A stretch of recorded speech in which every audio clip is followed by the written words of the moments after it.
I would like to introduce Ann and Jeff Scott. And I do have this, I have this whole little thing I could read, but I'm not going to read it.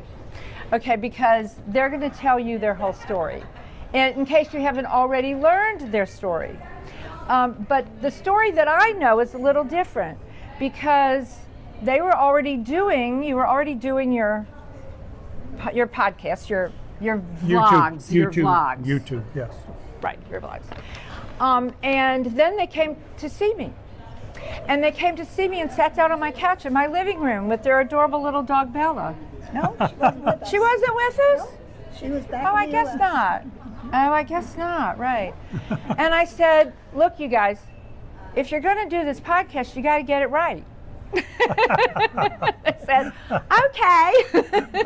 It was firmer than that. It was firmer than that? You got to get it right. We're having a little trouble hearing you back here, so it's really hard for the people in the back row to hear, just so that you know, okay? Okay, well, I'm projecting as much as I can. Oh, I know. And you're in competition with everything that's going on down Well, we just have to tell the restaurant to shut down, right?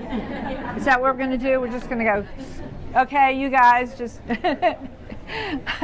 Okay, so anyway, so I said, yes, you guys got to get it right. And they did. They got it right. And here they are in Nice, getting it right and doing their vlog, right? Yeah. Yes. And now you're going to hear the story from the horse's mouth. So here you go, Ann and Jeff. That's for you. Thank you very much.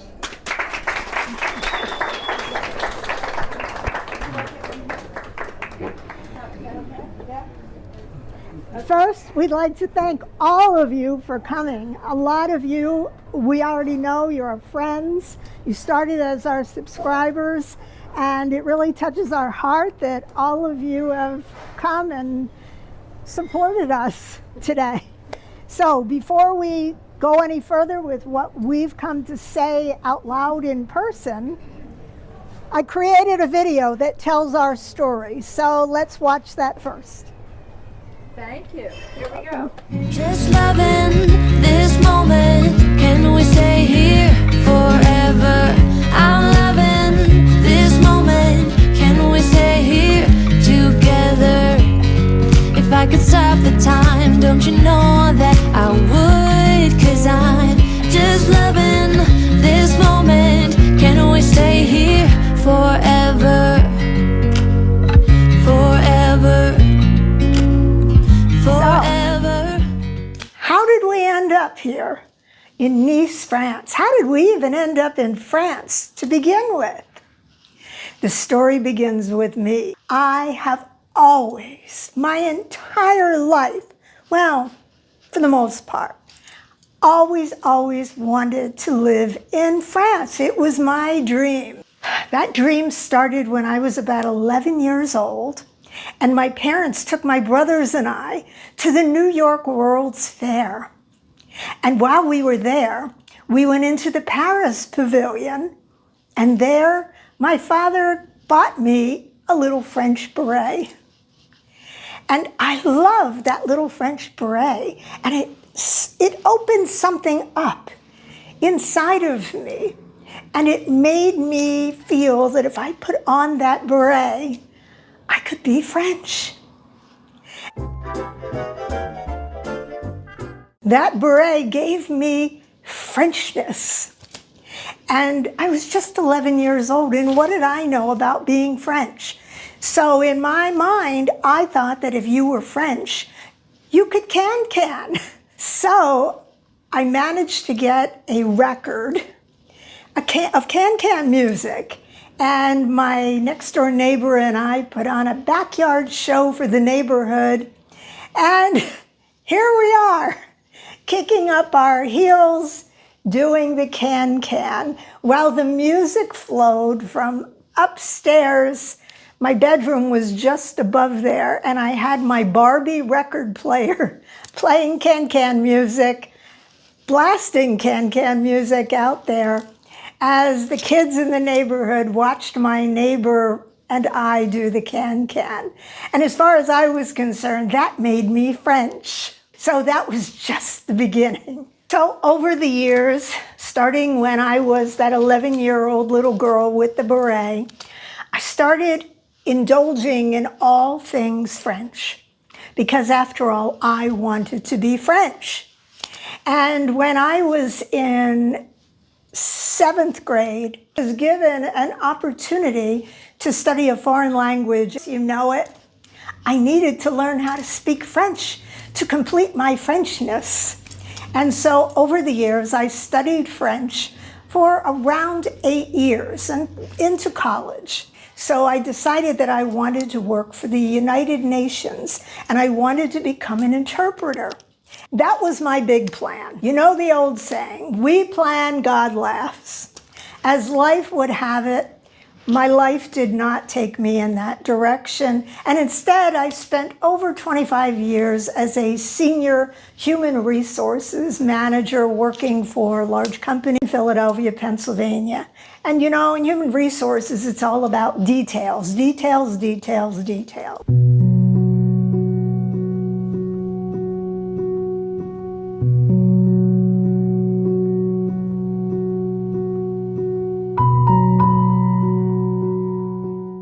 In that time frame, I always wanted to go to France. That was my big plan. That was the master plan for Anne. Paris, beautiful Paris. That's where I wanted to live my life someday. I knew I couldn't do it right away.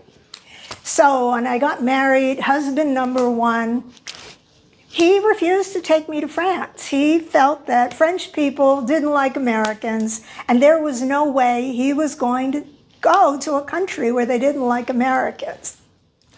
But I had patience, and after we were married for close to 20 years, my husband asked me what I wanted for a 20th wedding anniversary present. And I said, well, I want you to take me to Paris. Finally, please take me to Paris. So he relented, but there was a compromise. He would take me to Paris if I agree to rent a car with him and we travel around the French countryside. We were both avid gourmet cooks and we both appreciated fine wines. And his idea was that we travel around the Bordeaux region, the Périgord, and taste wine and enjoy fine foods. And then we drive back up to Paris towards the end of our trip, up the Loire Valley, and all along the way we see the countryside of France. He felt more comfortable with that because I don't know where he was getting his information. There was no internet then.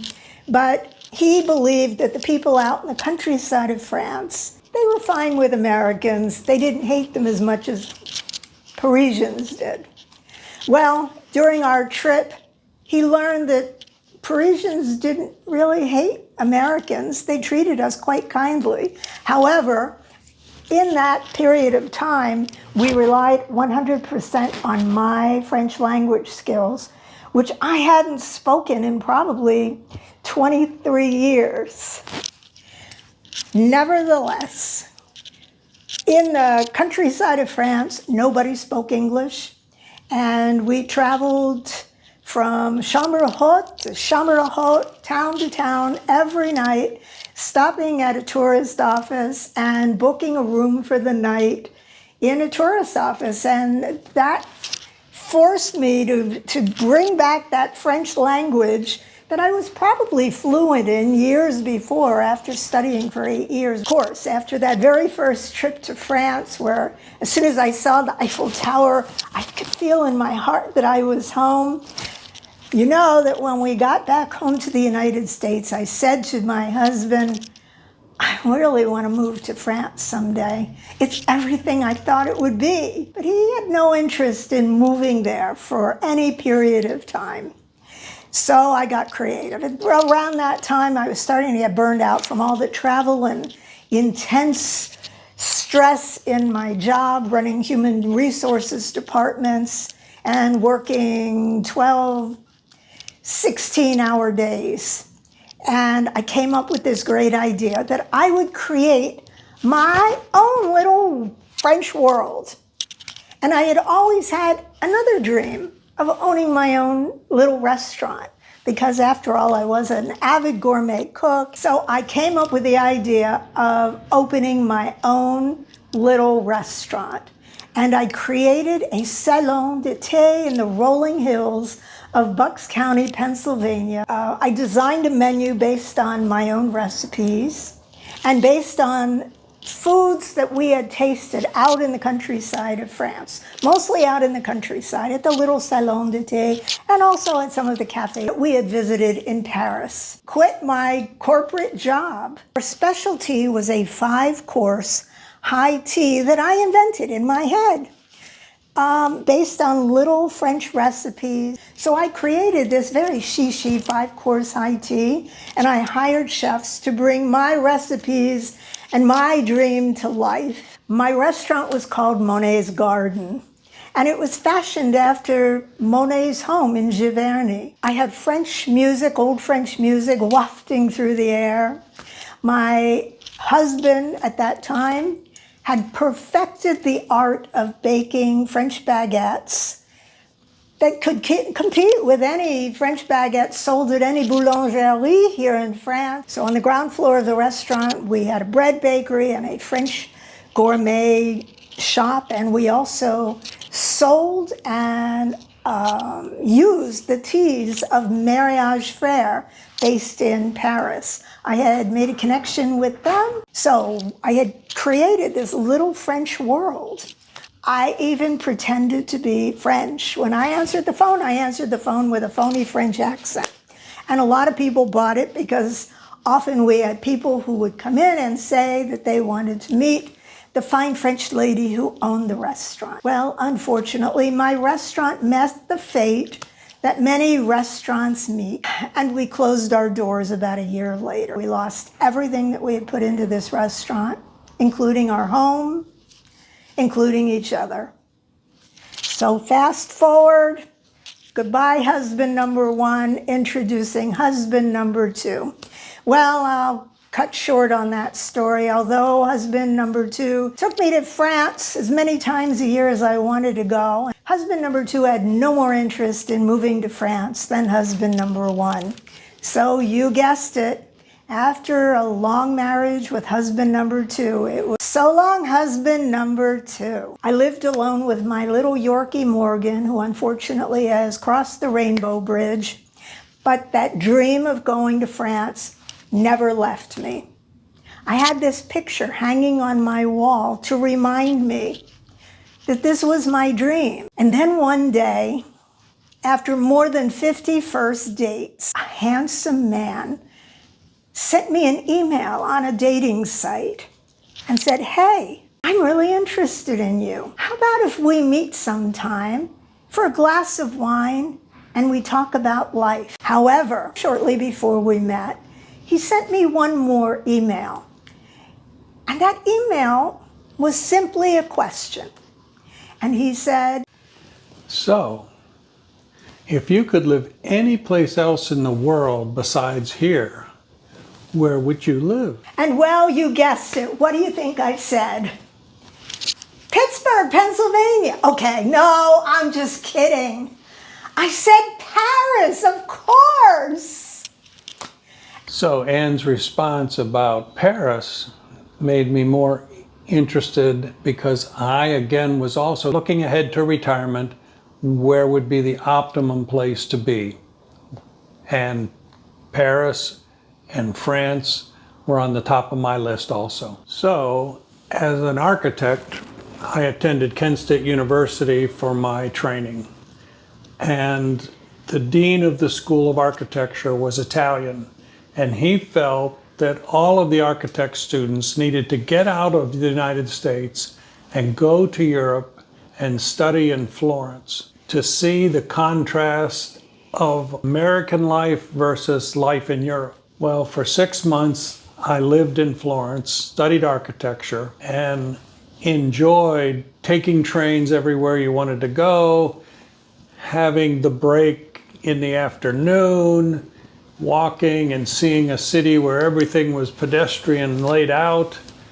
And I came back to America after that experience. So After studying in Florence, I had to go back to Kent State University and do one more year at the university in Kent State.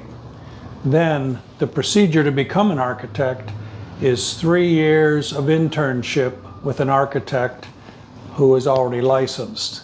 So I spent those 3 years back in the United States working for an architect who taught me the other parts of being an architect and having a profession and working in an architect's firm. At that point, I ended up staying in America for the rest of my architectural career. And I got licensed in numerous states. And my first base state was Ohio for my registration. But fortunately, I had clients that were all up and down the East Coast and ended up with a license in Florida for some projects we were doing. And working in the United States, I was always missing the European lifestyle. I was missing that working to enjoy life rather than living to work. And so we met. And for me, it was love at first sight. And for me too. And we fell madly in love. And about 1.5 years later, we got married. And we lived happily ever after. Except we were in Florida. We weren't where we really wanted to live. And I was still working. We had done lots of travel to France. So we were gaining lots of knowledge about parts of France, but we went to Paris, I would say, most of the time. Right. And then one day, Jeff said, You know, in 3 more years, I'm going to be 70 and I'm going to stop working. We should start planning for a retirement to enjoy life. and then you asked a question that I have never heard from any other husband in my entire life. And I asked, what if we pack up and sell everything and move to France for our retirement? Be still my heart. Finally, I find a husband who wants to move to France. I couldn't believe it. In fact, I didn't believe him for the longest time. I knew he knew that my dream was always to move to France. And I was worried that he was just saying it because he knew I wanted to move to France. Up to and including the actual day that we were in the airport with all the luggage when he went to return the rental car that we had rented after we sold our cars before we moved here. He left me at the airport with a bunch of suitcases and the dog and said, I'm going to go return the rental car. Even at that very moment, he took so long that I didn't really believe he was going to come. But anyway, he did. I returned the rental car, came back to the airport, and we got on an airplane and we flew to a new life here in France. But what did it take to get here? That is a lot of work, a lot of steps. So now I will show you what it took for us to get here. So we had made the decision that we would retire to France, but the question was, where?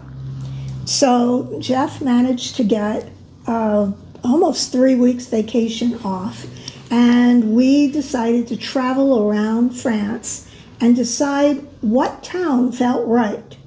We had been to Paris many times, and we already knew Paris. We were quite comfortable in Paris, but we felt that Paris would probably be too expensive. And the other thing about Paris was the sun didn't always shine every day, and the climate, and almost every day that we had ever gone to Paris, it drizzled.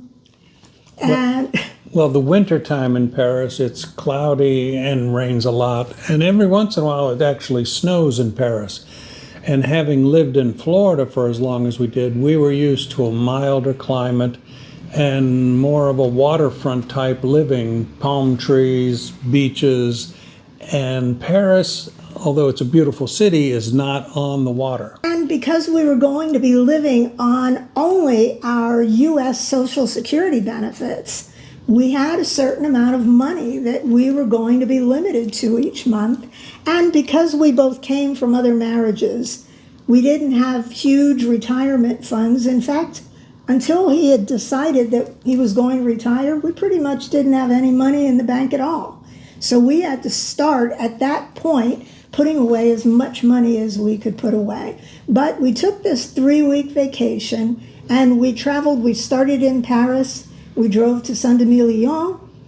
Mostly we went to Saint-Emilion because I had been there many years before and I wanted to show it to Jeff. But it was still a village or town that we were looking at.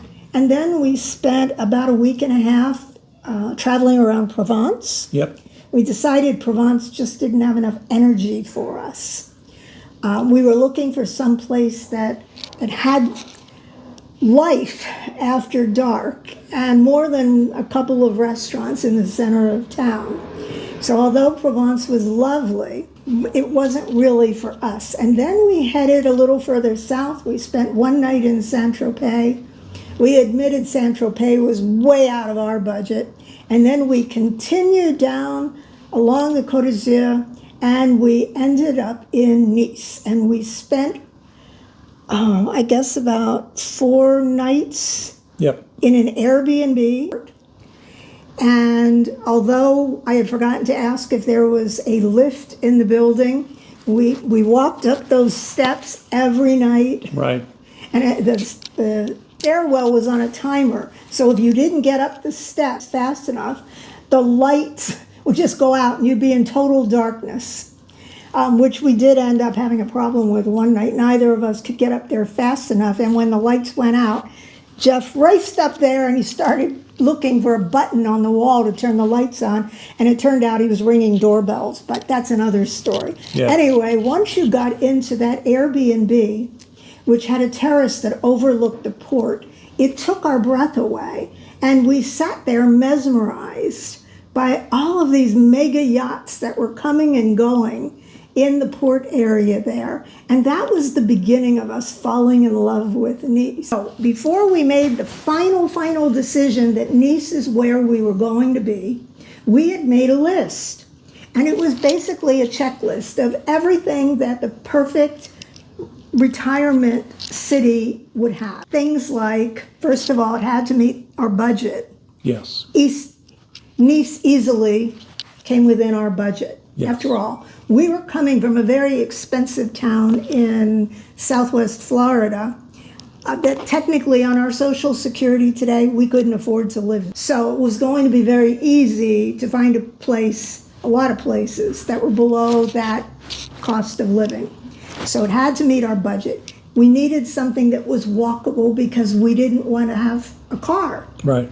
We wanted to be able to sell our cars, use public transportation the entire time, unless we needed to go someplace where there just wasn't enough public transportation to get around. In addition, we wanted to be close to a major international airport. Yep. So that we could travel. We also wanted to be close to a train station that could take us to all parts of Europe or to a lot of Europe, again, so we could travel. We needed there to be good healthcare, a good healthcare system. And as it lucked out for us, because we don't have any other income other than our U.S. Social Security benefits, to be on the France National Healthcare System, so far we're not getting any social charges, so it's costing us $0. Although we do pay VAT tax on everything we buy and every time we spend money here. So we pay a 20% tax into the French system, but we don't have an add-on for the healthcare charges. Right, we haven't gotten a bill for social charges, Yeah. and hopefully we won't. We did have to buy a mutuelle to cover expenses that the healthcare system doesn't cover. But anyway, we were looking for a city or a country that offered good or equal, if not better, healthcare than we were getting in the United States. And Nice has tons of doctors. We have never had any kind of problems here.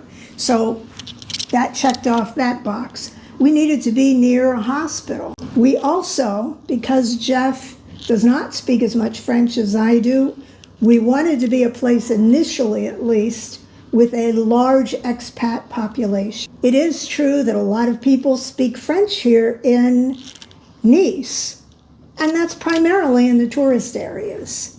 But once you live here in Nice, it is important to speak the language because not everybody in the service trades and customer service speaks English. Luckily, when Ann and I go to a restaurant and Ann orders, they bring French menus to the table. When I speak, they come over and switch it out and give me an English menu. But she's done very well picking up French and speaks very clearly. Although we aren't real active in that expat community, most of our friends are in fact expats.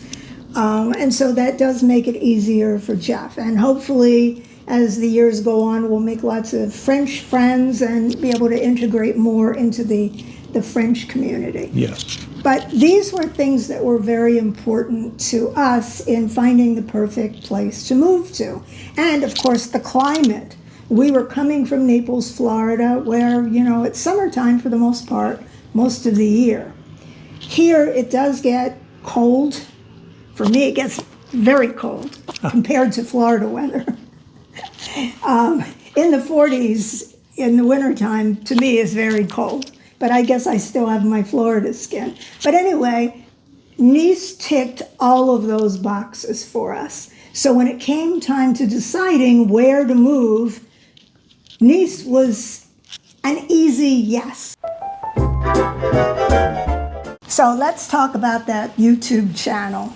How did we get on this YouTube channel thing? Well, the YouTube channel actually had nothing to do with our moving to France. When Jeff and I met, my mother was in a nursing home and she was suffering from Alzheimer's disease. And she didn't live a whole lot longer, but for quite a few years, I had watched my mother deteriorate from the ravages of this terrible disease. And when she passed away from Alzheimer's, it was really upsetting, and I was so devastated, not just at the loss of my mother, but I was filled with fear that this is the way I could die as well.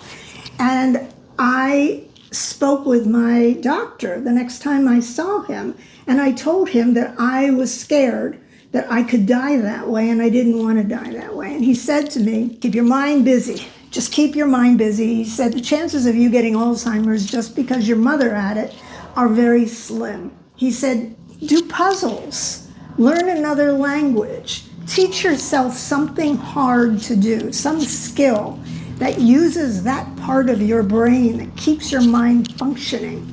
And I said to him that I had been watching YouTube channels. I had recently discovered YouTube, and I saw all these women with YouTube channels, and they were just talking about makeup they liked and decorating and life. And I said, I'm thinking about doing a YouTube channel, not necessarily because I feel like shooting videos on makeup reviews or restaurant reviews, but because the editing part is something that I would really be challenged by, something I'd really be interested in doing. And he said, do it. That would be perfect. So I created a YouTube channel. In fact, when I said to Jeff, I'm thinking about creating a YouTube channel, he looked at me like, a YouTube channel? What are you going to talk about? And I said, I have no idea. I'm going to do it. And we'll see what happens. And so I started creating videos about every topic that I could think of. Nothing at all to do with France, because at that point, France was definitely not even something that was on the horizon. And I started doing these videos on topics that I thought were relatable to women. And so I would do makeup reviews, and they would get some views. But one of the videos that I did, which to this very day are very, very top video in the entire history of our channel, is one on intimacy and sex after 65. Wow. We have had, 250,000 views or something like that. It's this unbelievable amount. And every month when I look at the statistics for our YouTube channel, that video is always the #1 video to this very day. Yeah. So that's how the YouTube channel was born. Now, when we decided that we were going to retire to France, I had to do an awful lot of research. It wasn't just enough to decide that we're going to move there. It's like, okay, how do you get there? How do we get a visa? And you started doing this planning years in advance of the actual move. Right. So we decided 3 years before we actually moved that we were going to move to France, and it was going to be Nice. So then I started doing all of the research. And I started thinking, as I'm doing the research, I can either write this all down in a notebook, and then when it comes time to apply for the visa application and figure out how to exchange our driver's license and how to get health care and how to get little Bella to France, I can look in the book, or I can use this for my YouTube channel. And so I started creating videos, basically talking to me. I know you, a lot of you who watch our channel, you think I did these videos for you. I actually did them for me because I knew that I was the one who was going to have to do this for both of us. But sharing all of the step-by-step is very helpful for everybody else. Yes, and because of my human resources background, where details were important, I have tried to be very, very detailed in those videos. So I created those videos, and when it came time to do each of those steps, just like a lot of you, I turned the video on our television, I got my laptop, and I followed my own video to apply for our visas, to apply for the healthcare system, to exchange our driver's licenses here in France. Jeff, his job was earning the money so that we could retire to Nice. So I ended up staying at my job and working until a month before we actually moved. So I was not any or very little help, and Anne pretty much organized all the things that we needed to do to get to France. Exactly.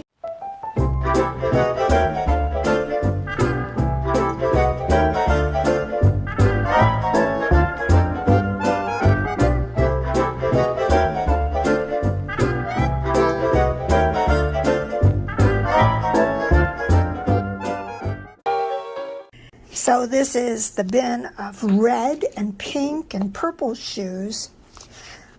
And here's more with the shoes. I just grabbed another bin out of my closet. And this one's all gold and silver shoes. So, and there's my pile. Those are shoes. At the moment, they're shoes I'm keeping. These are just some of the videos that I created showing you how to do every piece and part of applying, making the applications for all sorts of things to get to France. And then once we're here, we shared other tips on how to do other things to make your life more comfortable. In some of our videos, we answered those questions you didn't know you were going to have until you got here.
this will be stored under the guest room bed. We bought this whole wall of cabinets. Actually, it came from IKEA. Now I can sort of spread out when I'm doing food preparation. And of course, we got a new coffee machine. We also added a new oven to our apartment, and we also added all of the under-counter lighting and the black rack along the wall. So Jeff also added the under-counter light here and this black rack.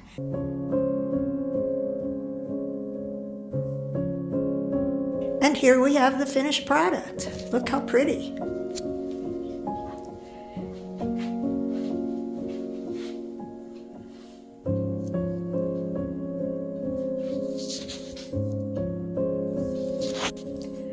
Great job, Jeff.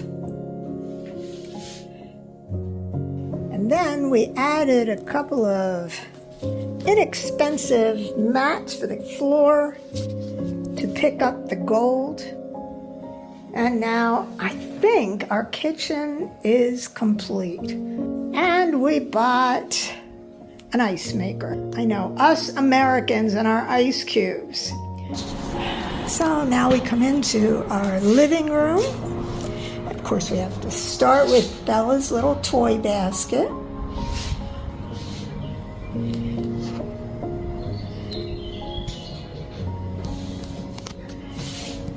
Now, the couch that you see in front of you, all three sections come out. They pull out. This one stays fixed in a chaise position. And this is another piece that came with the apartment. I had nothing else to put my wine glasses in, and it doesn't look too terrible here in the living room. So we have incorporated it into our decor. Now, one thing about this table, we bought this, Jeff was going to use this as a desk. And the table was actually, until we got our couch, we thought that it would go behind the couch. But the whole thing opens up and we can pull it out. And if we have a lot of company, the whole thing opens to make a giant, well, giant for this apartment, a giant dining table.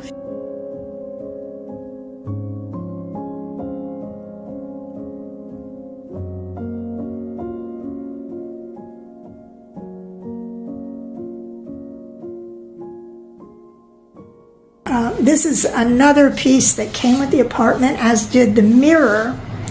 And the piece was actually in the bedroom, the master bedroom.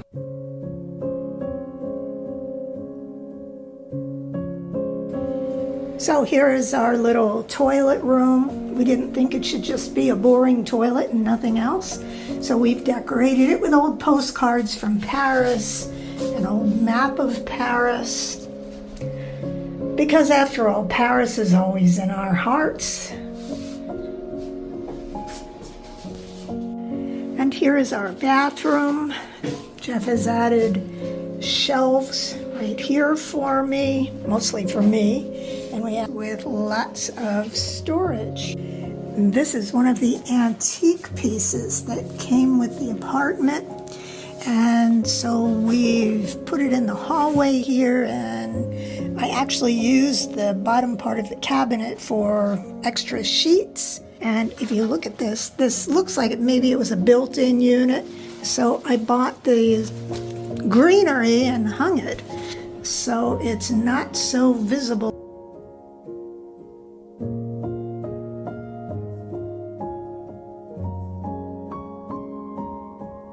We've made some changes in our guest room.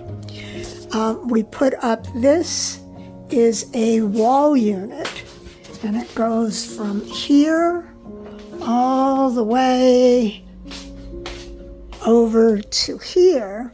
So when you're all done working for the day, you fold your computer up,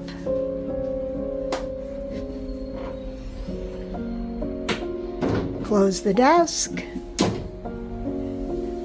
slide your laptop right in that nice little pocket. And then you have to operate this from only the back sides there because it's on a certain weight. And then it comes down.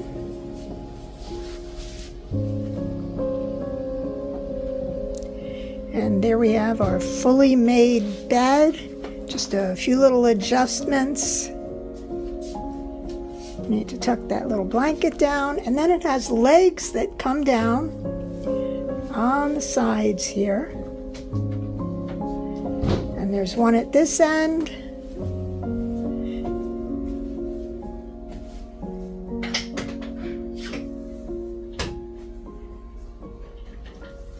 And there's another at that end. And voila. And that gives us all this floor space here in the guest room. And then, now, believe it or not, behind these cabinets is all kinds of storage. Jeff put shelving up there, and we've moved things around a little bit. And our dryer's right here now. And he also bought this unit in IKEA, actually. And I love this unit. I only wish our master bedroom had space in it for me to have one like this. This drawer comes out, and he can line up all of his slacks on the drawer. And this drawer comes out, and he can put socks, all kinds of stuff here. So this is fabulous for Jeff, for his clothing. And for those of you that are wondering why Jeff's got his stuff in here, he was nice enough to give me the entire master bedroom closet, which isn't such a big deal technically because it's not huge.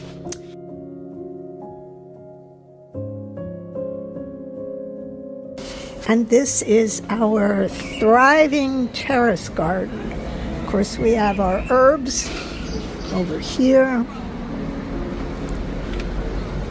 which is just perfect. These are the herbs I use most often, hoping our lavender will bloom soon. And jasmine is already in bloom, and it smells heavenly. And we've got a gorgeous fuchsia plant here.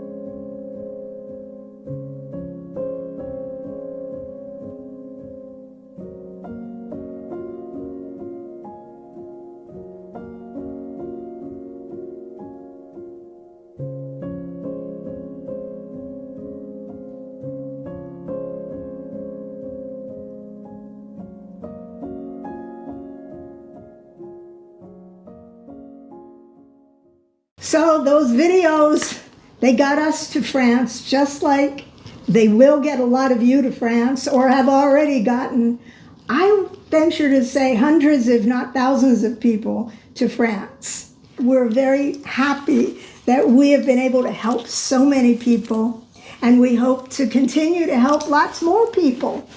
And so now our YouTube channel just shares our life, our day-to-day life. If we travel, we try to share some videos from our travel. We try not to make the YouTube video our entire life because, after all, we are retired. Although for two retired people, we are really, really busy. Busier than we ever thought we would be. But that's one of the reasons we came to Nice, was because it's a hub when you can go all these different places. Exactly. Yeah. So that's how my love of France, Jeff's love of France, our decision to come to Nice happened, and that's how the YouTube channel started. So we thank you so much for sticking with us, and for those of you that follow our channel or subscribers to our channel, we love you. Thank you. Bye for now.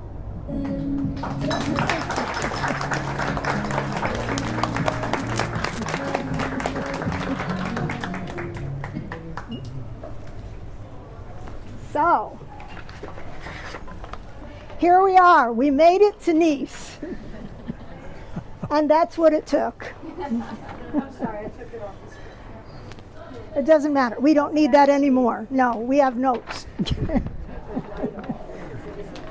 With that screen, you can show Tahiti behind us. Yeah. Give us a nice green screen. Maybe I need to raise it. It's just that the background's not nice. Okay, better. Okay. All right, so now that we're here, what are some of the challenges that we've had to deal with since we got to Nice? Hang on. Okay. All right, what are some of the challenges that we have had to deal with since we got to Nice? One of the first ones is the language challenge. And yes, Jeff admittedly doesn't speak a lot of French, and he's learning. He's making a lot of effort to learn. However, and he does know a whole lot more than he did when he first arrived in Nice. Sometimes he's a little shy about using the French that he has learned from our jammy classes, Yes. but he knows more than he lets on. And but for me, even though I had studied French for a long time, and a lot of it has come back, particularly over this last year that I've been here, initially we were met with some immediate challenges.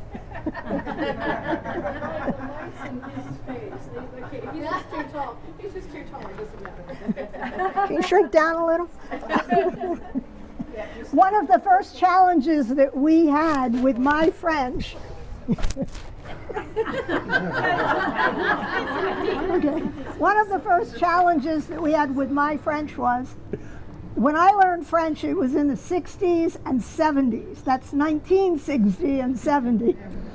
Back then, nobody knew anything about internet and cables, and in junior high and high school, they weren't teaching kids about how to deal with customer service in France. So the first problem that we had was when our cable installer showed up from free to install the internet. He had no clue what to do in our apartment because apparently, I guess, internet hadn't been in there before. I didn't know words for cable or internet. He knew the words in English. And so we had a cable installer who had Google Translate open. He had his boss on the phone with Google Translate open.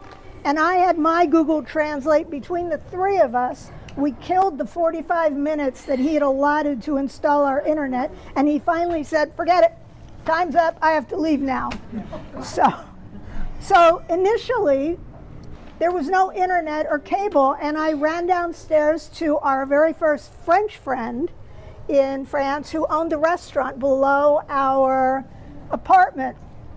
And I said to him, I said, Luke, I have a real serious problem, and I explained what was wrong. And I said, now the guy left and he won't install anything, and I don't know how to say cable, and I don't know how to explain what he wants done and what to do. And he said, give me the phone. And he dialed the phone. Now, Luke is French.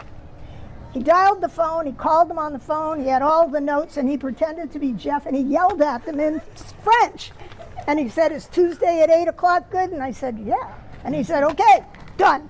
And so that's how we got that taken care of. The next time, the next thing we had to deal with was an electrician who came to install an outlet for our oven. He didn't speak any English either. Somehow I managed to get through. Here's the oven. I knew how to say, here's the oven. He asked a few other questions. Fortunately, I had the answer. Then we had a plumber come. The plumber had no idea how to speak English, did not understand my French, trying to explain what was wrong with our washing machine. Somehow we persevered and we got through all of that. So over the year that we've been here, year plus, my vocabulary has grown substantially. I still don't know how to say cable in French, but the internet's already in, so pretty simple. But it's fiber optic. That's what was the problem. It was. Okay, next, you're on. I'm on. Yes, Well, yes. coming to France was a lifestyle change from America. And being the fact that I retired from business, for me, I thought I would just sit around and do nothing all day. But that's not really what retirement ended up being once I got to France. There were a number of things that we do every day, places we have to go, things we have to do, and finishing the apartment out. The bones of the apartment were lovely. The location was spectacular. The furniture was junk. But because we were renting, there's two ways to rent. One, a furnished apartment or unfurnished apartment. A furnished apartment is a 1-year lease. Unfurnished apartment was a 3-year lease. We asked our landlord, could she just take everything away? And she said no, because once you leave, I want to rent a furnished apartment. So we had to be creative and make things disappear while we lived in the apartment as we put our new things into the apartment. But again, we made the decision we're going to stay here, and we made the apartment the way we like the apartment. The only thing we missed from the original finding on an apartment was air conditioning. So it turned out, though, we found the secret about portable air conditioners, and being a renter, you can stick them in a window and they work for each room. We have one in the bedroom and we have one in the living room. So we have those two portable air conditioners, and we didn't have to go to any committee or any building to get approval. And in the wintertime, we just roll them back and store them in a cabinet. So portable air conditioning saved us as the one missing thing. We got our elevator, we got the perfect location, but we didn't have air conditioning. But on the other side of it, we have a building that has a boiler in it. So we have radiant floors. Our marble floors in the wintertime are warm to walk on. We come home from a cold day, that apartment is absolutely luxuriously warm. Feels wonderful. And in our rent includes water, and it includes the heat for our apartment in our rent, which saved us, I think, a fair amount of money. So we turn on the faucet, we got all the hot water we need because of our boiler. We've got the best setup we could imagine, and the portable air conditionings were the last piece of the puzzle to make it very much our apartment. And you were also adjusting to the hours, the lunchtime? Oh, yes. Well, in America, things are open 24 hours a day. You can go to McDonald's and eat anytime you want. In Europe, the chef doesn't show up till 7, and the chef's a little bit perturbed. If you're there at 7, you should be there at 7:30 so the chef has time to get things ready. So we learned that from noon to 2 or noon to 3, most people are out having lunch. You should not expect to go to a store or the hardware store and get things at that time. You have to wait till 3 o'clock. So adjusting to the schedule. And the thing about living in a Mediterranean climate, going out at 7 or 8 o'clock at night, that's the smart way to do it. Go out when it's cooler. Don't be out there in the middle of the day sweating. So we're learning to adjust, and we love it. We really love living here in Nice. You come here expecting one level, but it exceeded that level to the point where, why didn't we do it earlier, I guess, is the only question. You were working. Money. You needed to make money. However, there's got to be a point in your life where making money is less important than living a good life. Thank you. And I'm so glad that I pulled the trigger and said, I've got to stop when I'm 70 or I'm never going to enjoy my life. I have to make a decision to live life, to enjoy life, to spend all my time with Anne and not be at the office all the time. Nobody ever dies and said, oh, I wish I'd spent one more week at work. You know, they always say all the things I wish I had done if I had time. So another challenge that we had to deal with was the lack of urgency or customer service when you need it. And here is an example. This is my favorite example, and this one taught us a lesson that lasted. It continues to last. Continues. One Friday afternoon, Jeff came back from someplace, and the gate on the outside of our apartment building was locked, and the fob didn't work. And there was a keypad, but we didn't have the code. And he called me and he said, I'm locked out, I can't get out. So I had to run downstairs and let him in. I went to try my key fob and it didn't work. We still didn't have a combination. So I called. So there's a gate first, you come through the gate, Right. and then your fob also works at the building. Now the fob worked at the building to get back in, but if you don't get through the gate, you're not getting to the door of the building. Right. Right. So I called the only phone number I had for the management company that we deal with. I called that representative and I said, can you help me out? Can you give me the code for the gate? My husband's locked out, our fobs don't work, and meanwhile, here it is Friday afternoon, and we just want to be able to come and go from the building. And she said, I don't work on Friday. So you need to send an email to the office, and don't worry, they'll answer.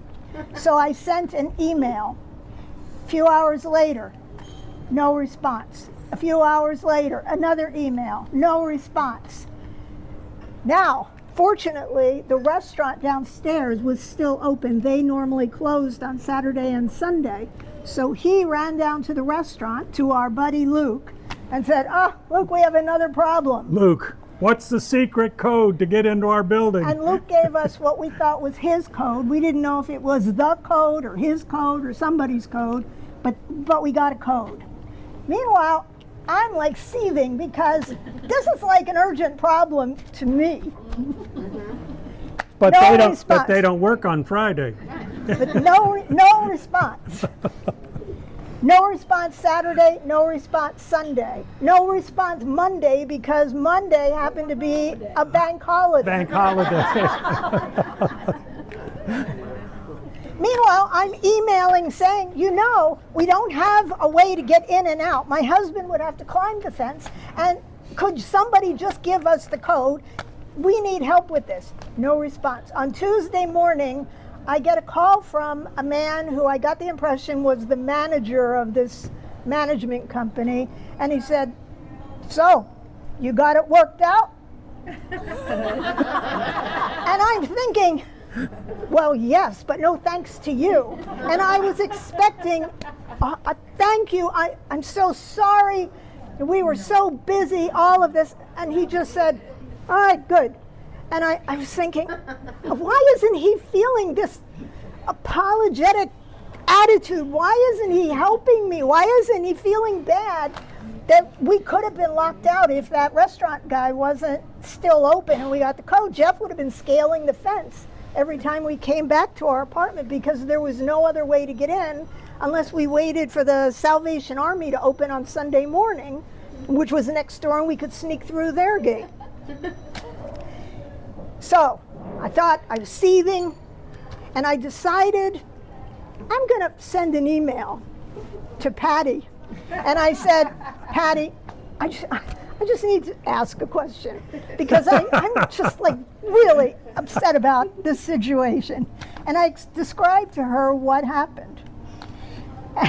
And she got back to me, and the sum and substance of her response was, and to this day, Jeff and I have taken this to heart, and whenever we have a problem and we can't get a resolution, You've given us the answer. this is her answer.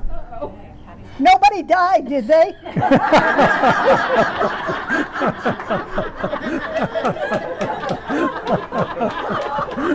So now we know. Don't get frustrated. If you can't get help, is somebody going to die in this situation? No. No? Okay, just chill out. It'll happen when it happens. Patience is the key word here in France. And patience is important when you're doing all the applications for driver's license and Oh, health exactly, care. exactly. Everything gets mailed away. Nobody like, let's do it today, let's get on the internet and click it and get your driver's license. No, not in France. Okay, you're on. What's Where's that? your paper? My paper? Did Oh, you- my dog. You're supposed to have your paper out and be prepared. I know, I was holding my dog. So now every time something happens, you say, did somebody die here? That's right. That's it. We That's look at it. each other and go, well, nobody died. Nobody dies. Nobody dies. Anything else? Nope. All right. I think we pretty much covered anything. Are there any questions from the audience? Come on, all of you email us. We get hundreds of emails every month. Now you'll have to repeat the question. That's right, you have to repeat the question. Okay, yes. Oh, that's okay. I don't have a question. I just want to say thank you. I've been here for a month and I watched you religiously. And I just so appreciate all that you did. I mean, it was your attention to detail was just impeccable. And so, yeah, very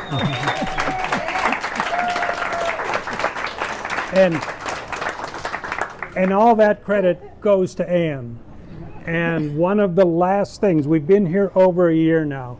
So over the course of the year, there's get on the health care, change your driver's license, do all of these steps.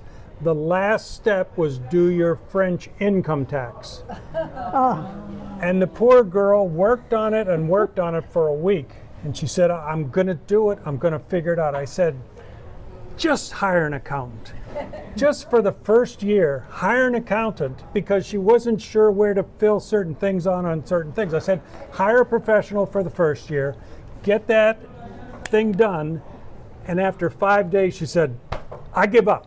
I'm going to hire an accountant. I had 4 numbers that had to be entered on this tax declaration. And 4 numbers, and I couldn't figure out what to do with the last one. And then it turned out I was trying to do this on a Chrome browser, and I couldn't understand what all of the different categories were for the taxes. And I'm the daughter of an accountant. Embarrassed to say that.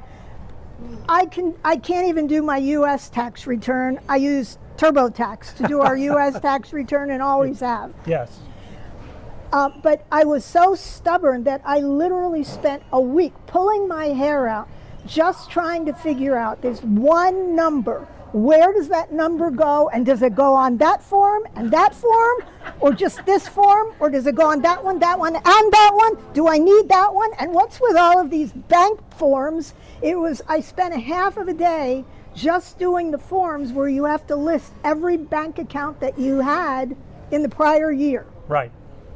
even if you don't have it anymore. It was a big, big frustration. But I think it cost us a little over 500 euros. It was the best 500 euros. And it killed me to have to pay for it. But we fill out the American taxes, and then Yes. we also fill out a French tax form. Who's this we? Nobody died. And it got done. Hiring an accountant is well worth when you're doing your first French tax return. Yes. Yes. Any more questions? Yes. How have you found the vet care to be? How have we found the vet care to be? Wonderful. Less expensive than in the U.S. And the added thing is that our vet, who we actually found out about him, he was a referral from one of our subscribers. He's a kind of attractive vet, young, attractive. So when we showed up with Bella and I took a look at the vet, now he's young enough to be my son, or maybe grandson.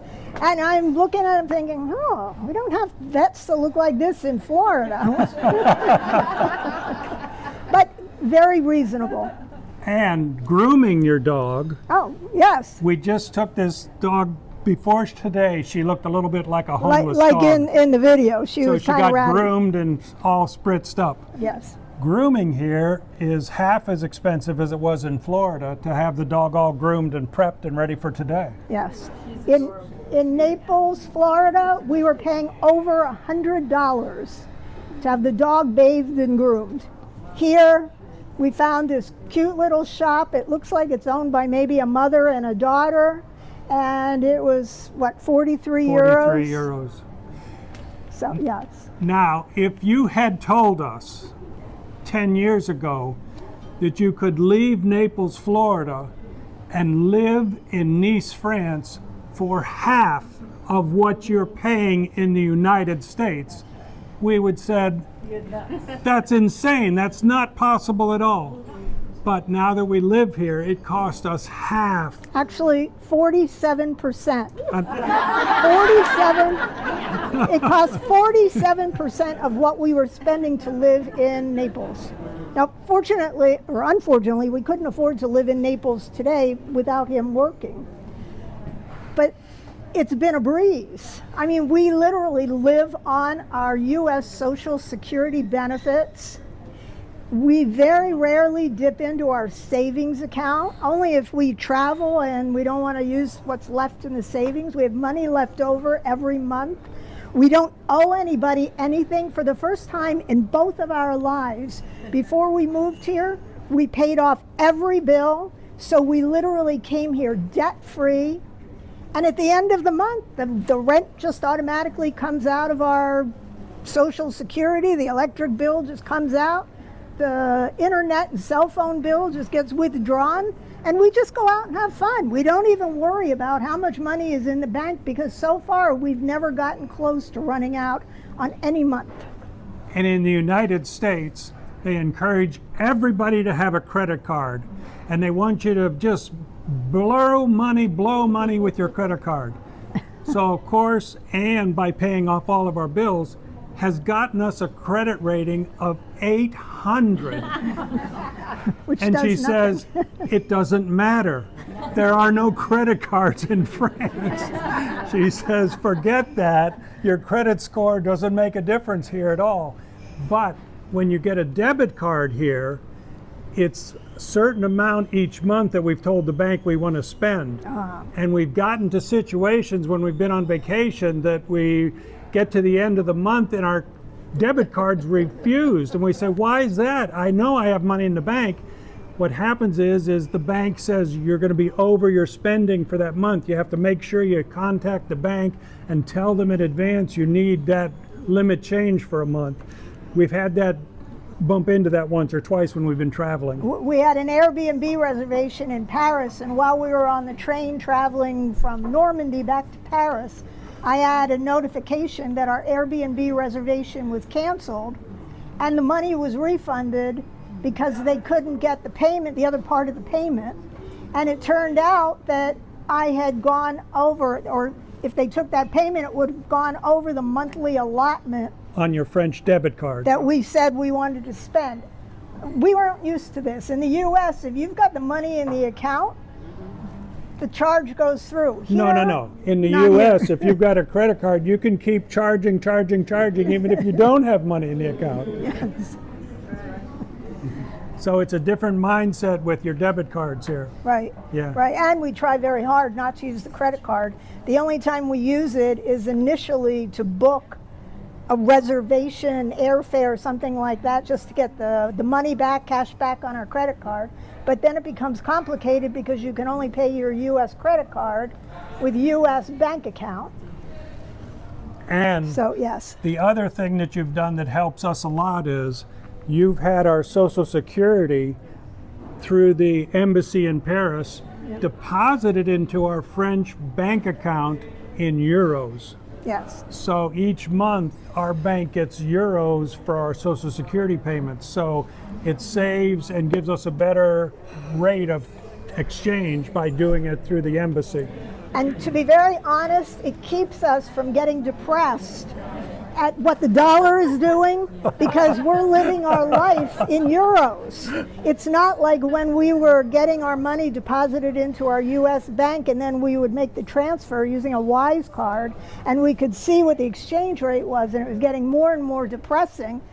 Now we just look at our French bank account. It's I got this many euros to spend this month, we're spending this, and I try to tune out what's happening to the US dollar unless I have to go and pay a credit card bill in the US and I see what the actual cost was in US dollars. Now I've got to pull US dollars. That's way more than I thought we spent Right, here in Europe on that credit card. right. So yes, any more questions? So it's been a little over a year. We love it here.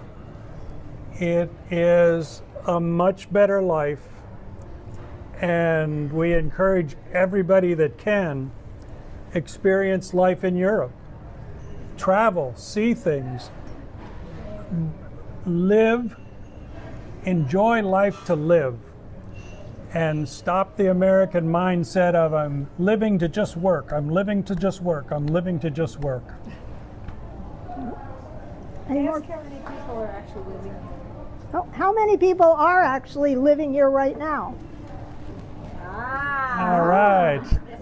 Looks like pretty much everybody. almost everybody. Yes. Yeah. And just out of curiosity, just out of curiosity, how many of you actually follow our YouTube channel? Oh, Ooh, a lot of people. very nice. Yes. They've all written you, Ann.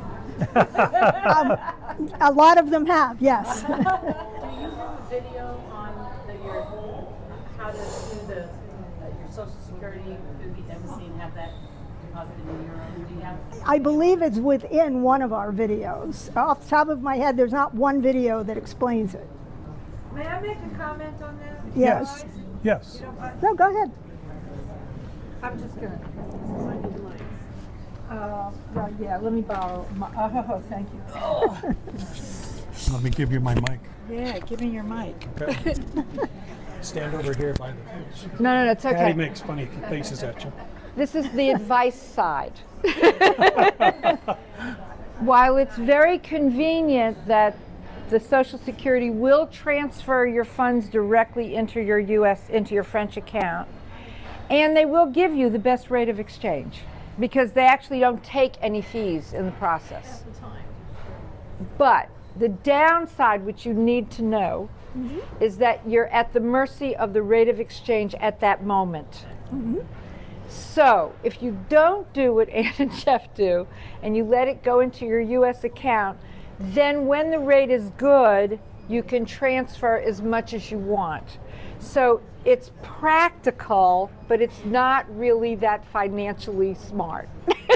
Okay? And as we're looking at long term, change your money as fast as you can, folks, because That's right.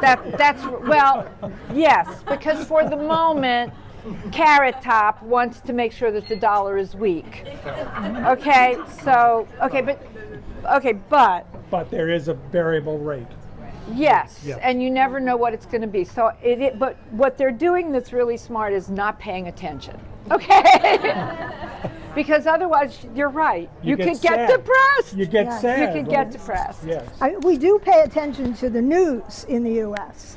We are following what's going Talk on about in the news depressing. day by day, sometimes 2 or 3 times a day, and it's a conversation topic at breakfast and at dinner. What is going on in the U.S. today?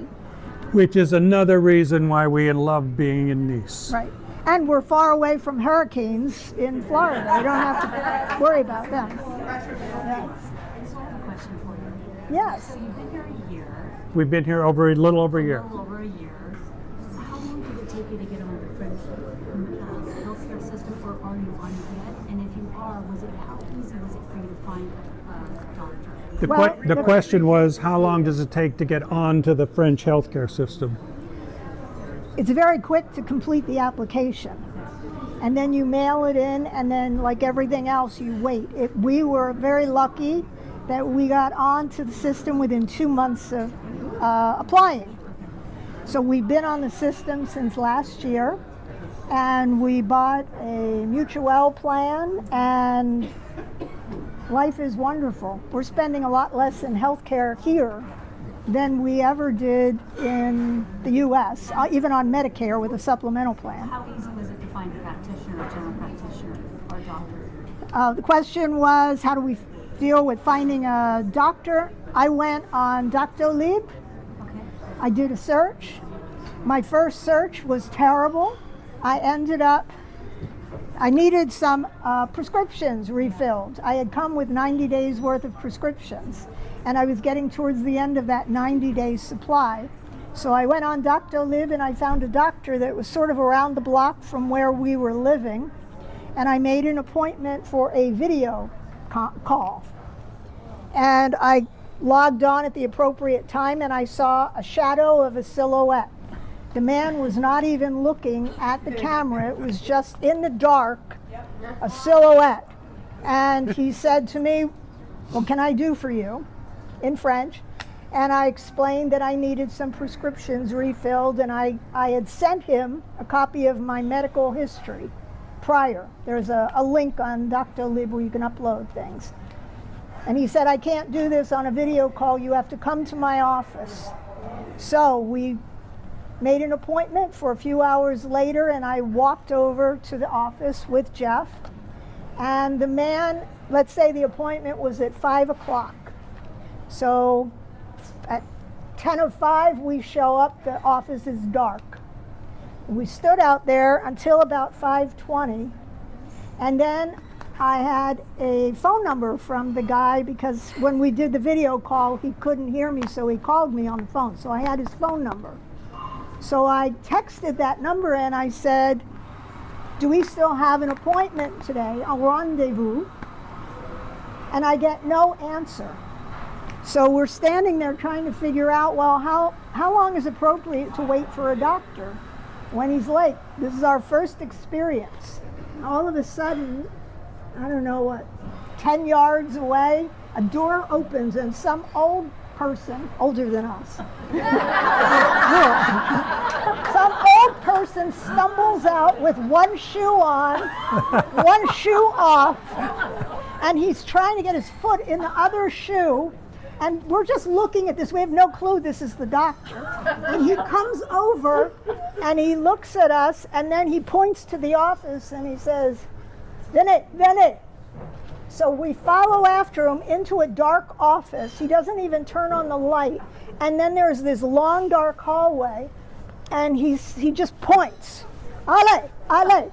And so we walk down the hallway to another dark office, and he turns on this little desk lamp where the only thing illuminated is the top of his desk. And we're sitting in this dark room, and this is our very first experience going to a doctor here in France. Was his name Rebay by any chance? I don't remember.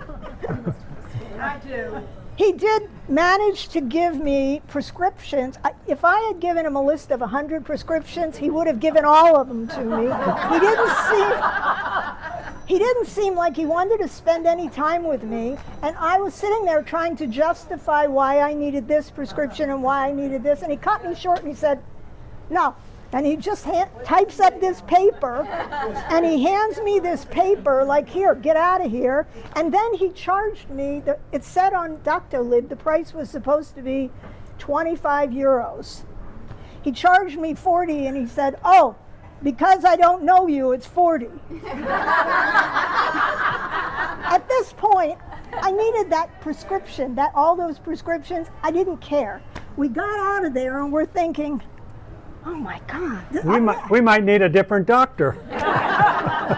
And fortunately, I had described this story on one of the Facebook forums, and somebody sent me a referral to the doctor that we use now, who is a wonderful doctor. In fact, I continually see other people referring other people to this doctor. She's young and she's bright, cheerful.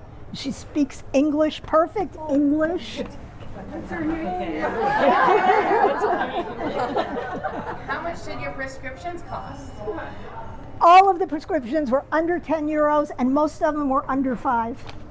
They were like 3 euros, 4 euros. It was shocking. And this, no insurance at this point. They'll be zero when you're on the phone. Well, they are. They're zero. They're zero. We Now walk into a pharmacy, we pay nothing. We walk in for labs, we pay nothing. We walk into the dentist. Oh, that was another experience. Anne had a problem with a crown came loose, and we didn't have our health card. And she goes into the dentist in our building, and she says, "I've got a loose crown." And they set her down, they x-ray her, they look Full at everything, X-rays. they glue the crown back in. We're thinking this is a few $1,000s. We go to the counter, and how much was it? No, I asked the dentist when he was done, I said, "This is just temporary, right?" And he said, "Oh, no, you Americans, no, this is going to last longer than anything they put in your mouth in the United States." And I said, "Okay, and how much is this going to be?" And he said, 24. And I said, 24 euros? And he said, "Oui, 24. He said, "You seem shocked." We happily paid the 24. Now, this was before we had the healthcare system. This was because we were just walking in cold. Now, once we started living here, we had just gotten on healthcare system, and Jeff had a dental problem. So he went to the dentist, and he found out that he was going to have to get a root canal and a Crown. So we're at the checkout counter where he's paying, I think his visit was like 40 euros for that one visit. And the dentist is sitting there talking to us, and he says, "Do you have a mutual?" And we had literally just gotten approved for Healthcare. CPAM. We literally had the paper with the social security number on it. And we said no, and he said, "Okay, here's what you're going to do. This is a Friday." And he said, "We're going to schedule his surgery for Monday." He said, "Now you go home and you make a few calls and you find yourself a mutual and you tell them that you're going to have this bill coming due on Monday because he's having his surgery Monday. And here's the Devi," which is a quote. Here it is. "You tell them you need that to be covered on Monday." And I'm thinking, are you out of your mind? I'm going to call an insurance company on a Friday, and I'm going to say, "Oh yeah, I'm going to file a big claim on Monday, and I'd like to buy your insurance today." Well, I did make a few calls, and I ended up with a very nice man who manages a whole bunch of different plans, and he said, "No problem. Scan and email me that Devi." And he said, "Now we'll find something that's going to cover you at the most." And he said, "What else do you need covered?" And I said, "Well, we need vision care, we need dental. Jeff wears hearing aids, and he doesn't wear cheap ones. They're very high, high powered? What? I don't know." What? So he said, "All right, I'm going to make sure that I'll give you quotes for the plans that will cover exactly what you need." And he said, "I'll take out maternity because I don't think that's an issue, that you're not going to need that." And so it was sort of like, you pick and choose what you want. And I said, "But he's going to have this work done on Monday. We're going to give this to the dentist, and you're going to get a plan that's going to be approved." And he said, "It's going to be approved this afternoon. I'm going to get you your cards Monday morning, but you're going to have the confirmation tomorrow, Saturday morning, in your email." And he said, "And if you don't, here's my phone number. You call me, I'll make sure you get it." This was like shocking. I mean, in the US, could you imagine calling an insurance company and saying, I'm going to have a heart attack on Monday. I need open heart surgery. Anything. I'm going to be filing a multi-$1,000 claim. Well, fortunately, it wasn't multi-$1,000 at all to begin with. But it was, they covered it. It covered it. The mutual covered the dental work. The dental work. Working for the gate company. Yeah. I'm sorry. You need to get this guy working for your gate company. Where did I get him? No, you need to get this guy unfortunately, to work for your gate company. Unfortunately, the guy decided to close that restaurant and move on. So, Luke, but he's right. still a friend, and we miss him, but Yeah. he's not there for us to run to. So now we're sort of on our own. But a French friend that lives in France is gold mine when you get stuck. Oh, Patricia. Everybody must know Patricia Pedizzi, I think her name is. She's all over Facebook. Patricia she advertises that she does that. She'll go with people to appointments. She'll call and yell at people. Yeah, she's fabulous. I have referred her to numerous people who need French help, somebody to go with them and explain, translate things for them. Yes, Did you give up your U.S. Medicare? we did. We did. The question was, did we give up our Medicare? We gave up our Medicare Part B. We didn't give up the Part A because we don't pay for it. You don't pay for it? Oh, okay. Part A is free. Oh, yes. Okay. Part B, we didn't want to pay. At that time, it was $175 a month. Now it's $185. We have no intention to ever return to the U.S. unless there's like a death in our immediate family. We have no interest in going back to the U.S. at least for the next 4 years. So there's no need for us to continue sending the government a present of $185 a month for two of us for nothing. Plus the supplement. So it's like Well, our 5,000. supplement, Right, our right. supplement was, our Medicare supplement had no premium when we were in the U.S., so we were lucky with that. But we decided to cut all ties with that. And we know that if we ever did go back, there's a 10% penalty for every 12 months that you're out of the U.S. We're just not going to go back. This is it. We have to make it here. On what you're talking about right now, so what having given, if someone were to give up their U.S. health care, what happens to you if you're traveling elsewhere in Europe or you're back in the U.S. and you're injured or get sick, have to be hospitalized? Well, the Part A takes care of the hospitalization in the U.S. So keeping the, And here in Europe, through Amelie, we got these little international cards that we can use in some countries. The European, right? And if we decide to go to the U.S., we can buy travel health insurance. But to be very honest, never in my entire life or his have we ever bought travel insurance for health. We bought travel insurance to insure a trip in case of cancellation or losing our luggage, but we've never gotten insurance for health issues. Yeah, I had to because I had health issues. So I had to buy. I got Mondial is the name of the company. Oh. It's a travel health insurance. It's called Mondial. Mondial. Well, And I use IMG Global. for the immediate future, we have no plans to go to the U.S.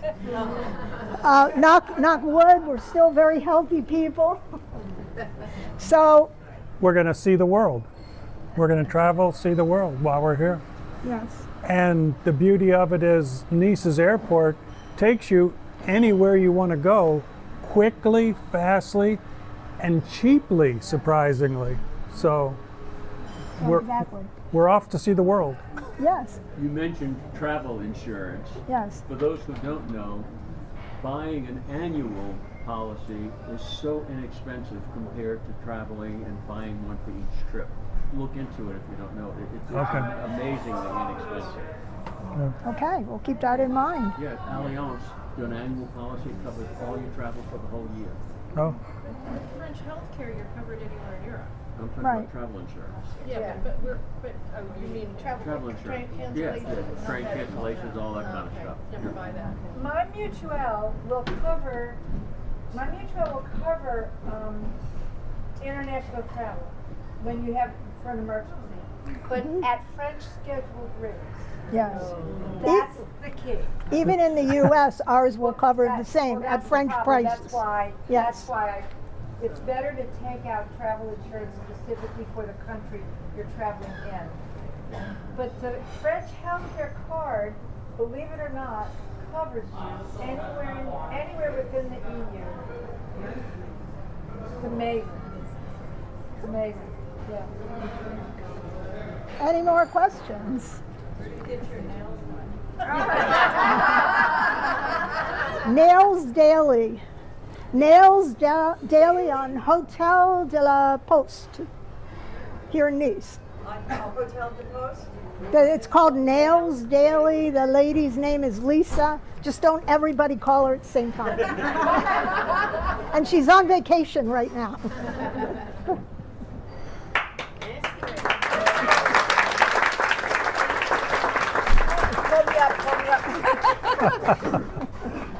I want to thank Ann and Jeff for sharing their lives, really, with all of us, and for your success in moving to Nice. Thank you. And part Thank of you. our success is due to you. And so thank you for and your group. yes. Community. So thank you all. Yes. And we will see you next time in November, right? September. Oh, September. Sorry. Jonathan Hadida is speaking. That's right. Jonathan Hadida is speaking in at our September, which will take place here, and then we have Thanksgiving dinner here. So if you haven't registered, you can go online and register for Thanksgiving dinner. Okay. Thank you both so You're much. very It was welcome. wonderful. It was our pleasure. And thank all of you.